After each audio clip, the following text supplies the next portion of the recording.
Alors j'ai commencé à jouer au foot très tôt, à l'âge de 5-6 ans, un peu comme tout le monde, dans le quartier, en bas de chez moi. Et de fil en aiguille, ça a pris de l'ampleur. J'ai commencé à intégrer des petits clubs. Et puis par la suite, j'ai intégré un centre de formation parce qu'il y avait plusieurs recruteurs qui étaient venus chez moi, venus voir mes parents, parce qu'ils avaient détecté que j'avais des qualités. Et donc par la suite, j'ai intégré le FC Sochaux Montbéliard. J'ai intégré le centre de formation, j'ai fait toutes mes classes jusqu'au professionnel. J'ai intégré l'équipe de l'Arkhouya qui était à l'époque dirigée par Djamel Belmadi. J'ai joué pour deux clubs. J'ai joué pour Sochaux durant 4 ans et demi. J'ai fait toute mon école et j'ai goûté au professionnel et par la suite je suis venu à l'Arkhouya. J'ai cette chance-là et je trouve que c'est super, c'est de pouvoir rester dans des clubs assez longtemps. Je pense que changer de club tous les ans, ça doit être assez spécial. J'ai la chance au jour d'aujourd'hui d'évoluer à l'Arkhouya et c'est un club qui me fait énormément confiance et j'essaye chaque week-end de lui rendre et j'espère pouvoir continuer un maximum d'années ici parce que je me sens très bien. Au début j'étais joueur de chant, un peu comme tous les enfants et puis un peu au hasard au début, j'ai été dans les buts et puis j'y ai pris goût. Et puis en y prenant goût, j'ai vu que c'était un peu spécial, différent. C'est vraiment un poste qui est particulier. Et puis en club, comme ça au début, j'ai voulu essayer. Puis comme je l'ai dit, j'y me suis prêté, j'ai aimé. Et par la suite, on m'a trouvé certaines qualités. Et ensuite, il y a un aspect qui est complètement différent d'un joueur de chant. C'est sur l'aspect psychologique et de savoir que tu es le dernier. C'est-à-dire que tu protèges un but, c'est complètement différent et c'est un sens du sacrifice et surtout du travail qui est complètement différent. Et c'est ça que j'ai aimé plus que tout.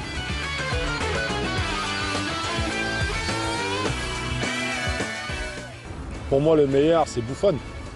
Premièrement, sur les qualités, sur tout ce qu'il a fait durant toute sa carrière. Et la deuxième chose, qui est pour moi encore plus importante, c'est sur la longévité. Parce qu'on dit toujours qu'un gardien de but, c'est un poste où il faut être régulier tout le temps. C'est pas un match ici, un match là, un match là. Non, quand on voit un mec comme Buffon, un joueur comme ça, qui est tout le temps régulier, ça force le respect. Pour moi, c'est le meilleur sur toute la carrière qu'il a fait. Et encore là, au jour d'aujourd'hui, à 36-37 ans, surtout quand je vois encore les matchs qu'il fait, je me dis qu'il a encore de belles années devant lui. Et ça force le respect. J'aimerais un jour pouvoir avoir cette longévité. Moi, avant chaque match, j'ai pas de rituel ou quoi, parce que je dis toujours que si tu commences à avoir un petit truc, un petit rituel, commencer à rentrer avec un pied, c'est pour moi, pour ma part, c'est un peu un signe de faiblesse et que tu te laisses un peu distraire par autre chose. Pour moi, le football, c'est 90 minutes. Ça se passe sur le terrain avec une bonne préparation toute la semaine. Et pour moi, il n'y a pas de secret quand tu travailles. Après, bien sûr, il y a un facteur chance, un facteur réussite. Mais quand tu travailles et tu te prépares pour ça, tu es prêt le week-end. Encore une fois, c'est un poste particulier. On est 3. On n'est pas 2, on est 3. On est 3 gardiens professionnels. Après, bon, en début d'année, il y a une hiérarchie qui est mise. C'est-à-dire qu'il y a un numéro 1, un numéro 2, un numéro 3. Mais ça, c'est pas fixe. C'est pas fixe du tout. C'est une hiérarchie qui est établie par le coach. Et durant l'année, tout le monde bosse pour bousculer les autres. C'est-à-dire que le numéro 1, si on veut vraiment avancer, surtout dans un club comme l'Arkhouya, c'est que la première chose, c'est l'Arkhouya.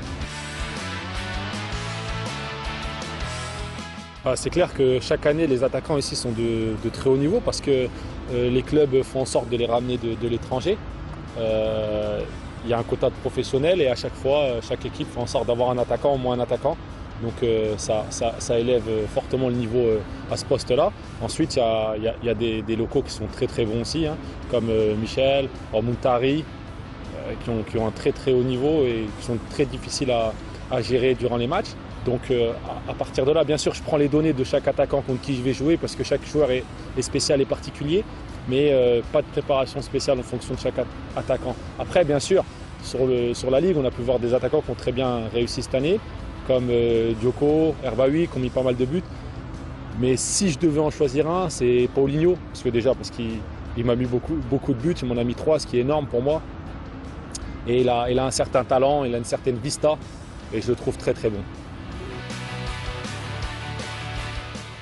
Non, non, bien sûr, c'est une chose qui est acquis maintenant. On travaille toute l'année pour le championnat parce que c'est pas une course rapide, c'est pas un sprint, le championnat c'est un marathon. Donc on a travaillé avec des préparations, avec des faux pas, des victoires. Donc alhamdoulilah, aujourd'hui on est champion, une fois de plus. C'est acquis, c'est dans la poche. Mais maintenant, cette année, il faut qu'on fasse quelque chose de plus que les années précédentes, c'est-à-dire au moins gagner un second trophée qui nous a fait défaut les années précédentes.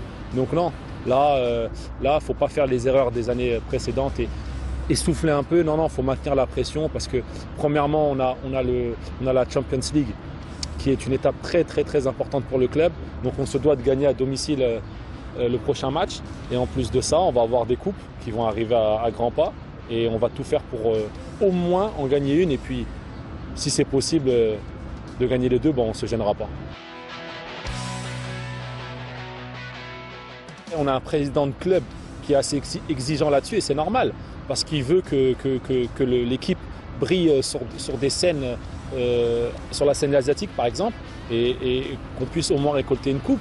Et ils font en sorte de tout mettre à notre disposition pour pouvoir réussir dans les prochaines échéances, ouais, ça c'est sûr. Après, la plupart des joueurs qui sont à la Joya, c'est des grands joueurs, c'est des joueurs qui sont habitués à jouer avec une certaine pression. Il y a pas mal d'internationaux, donc ils la supportent. Pour eux, c'est quelque chose qu'ils vivent au quotidien.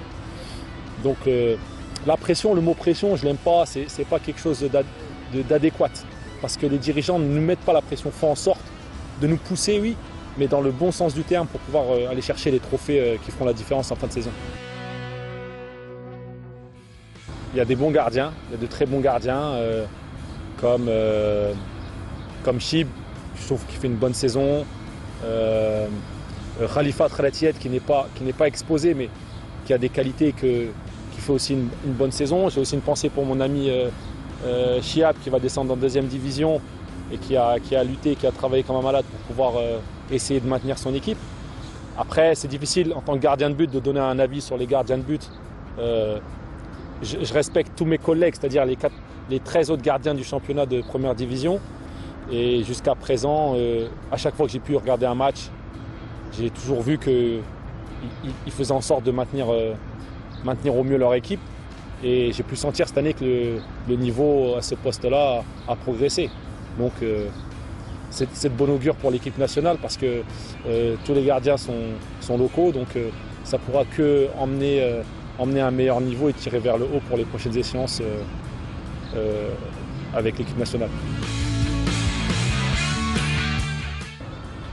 Bah, j'espère. Si on regarde ce qui s'est passé la saison passée, c'était contre Celia, on gagnait 2-0, ça se passait super bien et comme ça on s'est fait rejoindre à 2-2 et on a dû aller au penalty. Et les penalties, bah, ça ne joue pas à grand chose parce qu'en demi-finale on a gagné, mais en finale on a perdu au penalty sur un grain de sable. Et bien sûr, comme vous avez dit, la demi-finale c'est très très important parce que c'est ce qui mène à la finale. Et puis j'ai l'habitude de dire qu'une finale c'est fait pour gagner, c'est pas fait pour jouer. Donc ouais, la demi-finale ça sera un match très très très important.